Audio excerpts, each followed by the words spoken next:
Europe Soir. Ça commence à devenir dur. Je suis pas psychiatre. Mais tout le monde savait ça depuis 30 ans. Laurent Bazin sur Europe 1.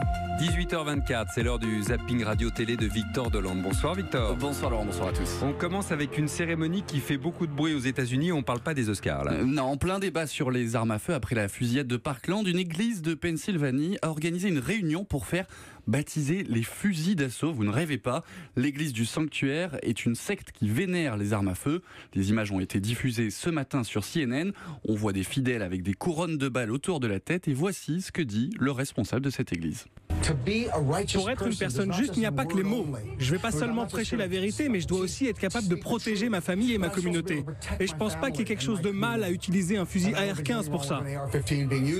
Cette église prône quand même une troisième guerre mondiale pour instaurer une souveraineté divine. En effet. On revient en France avec un duel à distance entre la féministe Caroline Dehaas et le producteur Dominique Besnéard. Oui, la militante féministe Caroline Dehaas s'est exprimée la semaine dernière sur Combini sur les violences sexuelles contre les femmes et voilà ce qu'elle disait. Si une femme sur deux dans notre entourage a été victime de violences sexuelles, c'est sans doute que des hommes dans notre entourage ont été des agresseurs sexuels. Est-ce que c'est un homme sur deux? Est-ce que c'est un homme sur trois? Je n'en sais rien. Nous n'avons pas de statistiques pour le dire. Ce que je sais, c'est que c'est beaucoup. Ce matin, Dominique Besnéard était l'invité de Jean-Pierre Elkabbach sur CNews. Lui, il en a un peu marre des amalgames. Certainement, il y a des abus, il faut savoir, mais il ne faut pas non plus faire généraliser, faire un amalgame. Et moi, je trouve que de temps en temps, alors que je suis féministe, que j'ai un rapport avec les femmes extraordinaire. Alors quand on commence une phrase comme ça peut mal finir. Démonstration. Quand je vois certaines journalistes qui disent un homme sur trois est un prédateur,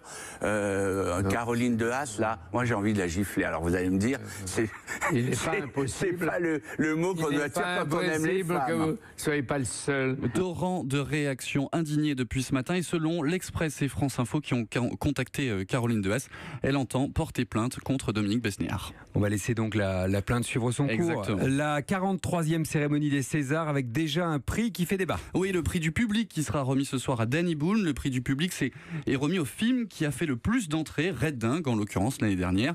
Le réalisateur Eric Toledano n'est pas franchement fan de ce prix. Il l'a dit ce matin sur Europe 1. Très honnêtement, pas forcément incroyable de donner un prix sans vote, alors que c'est une académie qui vote. Une question à présent, comment se préparent les nommés? Est-ce qu'ils rédigent un texte au cas où? Oui. Doria Tillier, nommée dans la catégorie meilleur rôle féminin pour Monsieur et Madame Adelman, était hier soir sur C'est à vous. Voici sa réponse. Moi, j'ai commencé à préparer un truc et puis j'ai arrêté de l'écrire en me disant non mais bon, tu l'auras pas. Mais c'est vrai qu'il faut quand même préparer un truc parce que... À ses côtés, le réalisateur du film Nicolas Bedos, nommé lui dans la catégorie premier film.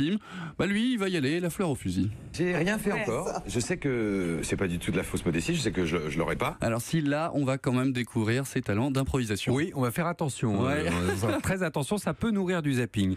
Hier, c'était la journée mondiale du compliment. Pour finir, je viens pas exactement de m'illustrer dans ce sens-là. Vous avez trouvé le compliment le plus lourd. Ah oui, la chaîne Indécis a demandé tout à l'heure à Mounir Majoubi, le secrétaire d'État chargé du numérique, de dire un mot sur Christophe Castaner, le chef de La République En Marche. Attention, commentaire de Fayot. Christophe, c'est celui qui nous connecte, c'est celui qui nous réunit dans le gouvernement et au-delà, et c'est celui qui permet de créer ce lien. Ah, c'est beau l'amour au sein de La République En Marche. Une journée du compliment qui se fête aussi sur Énergie 12 dans l'émission La Villa des Cœurs Brisés. T'as dit que t'étais sincère? Ouais. Mais en fait, t'as une grosse faux cul. Ah, moi, je suis venue pour rencontrer l'amour, donc je suis pas là pour me faire des copines. Et pour terminer la semaine, une exclue mondiale, Laurent. Paga et Chloé se sont embrassés, voilà. Donc moi, je tombe du 10e étage. Donc là, je me dis, ça y est, c'est tout. Couple, c'est tout. In love, love to love. C'est parti. Paga et Chloé sont en couple officiel. C'est nos copains marseillais, Paga et Chloé sont fait un poutou. Nous voilà rassurés. C'est du love to love, Laurent. C'est très important. C'est énorme, Victor to Victor. Merci beaucoup et à lundi. À lundi.